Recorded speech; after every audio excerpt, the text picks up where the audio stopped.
ഞാൻ ഒരു സാധനം കണ്ടോ? എന്താണത്? ഇതെന്തൊരു മുട്ടായിയോ? നോക്കട്ടെ. മുട്ടായി അല്ല, ഇതില് വളയാ. ഇതാണ് സാധനം. കോഴിക്കുട്ടി വന്ന് പോ. ആഹാ, കുപ്പിവള. ഇതിന് എത്ര സുനിയ? ഇത് നന്നായിട്ടുണ്ടല്ലോ. 50 80? ഞാൻ വിചാരിച്ച 50.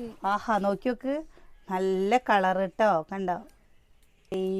നമ്മൾ പഠിക്കാൻ പോണ സമയത്തേ തിരുവാതിര കളിക്കൊക്കെ കൂടുമ്പോ ഇങ്ങനത്തെ വളകളാണ് കേട്ടോ. ആദ്യം ചോപ്പ്.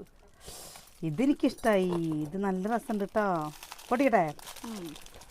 കുപ്പിവള ഒരു പ്രാന്തം, ഒരു വികാരമാണ്. കണ്ടോ ഈ വള എങ്ങനെയുണ്ട്? അടിപൊളിയായിട്ടില്ലേ? ഇതും ഞാൻ ഈ കല്ല് വെച്ചത് ആദ്യമായിട്ടാണ് കേട്ടോ കാണുന്നത്. കണ്ടോ, സോനിയുടെ വളടലുണ്ടായിരുന്നില്ല കേട്ടോ കല്യാണത്തിന്റെ മുമ്പേ. അപ്പോൾ ഇപ്പം എന്തായാലും ഞാൻ ഇടത്തെ കയ്യിലല്ല ഇടുക, വലത്തെ കയ്യിലിടുക. പക്ഷെ സാരല്ല, ഇന്ന് ഇടത്തെ കയ്യിൽ. നീ വള പൊട്ടിക്കരുത് കേട്ടോ. ഇനിയൊക്കെ എന്തായാലും സ്വർണ്ണത്തിനൊക്കെ വില കൂടുമ്പോഴേ ആൾക്കാർ ഇങ്ങനത്തെ മോഡൽ വളകൾ തന്നെയാണ് അധികം ഇടുക.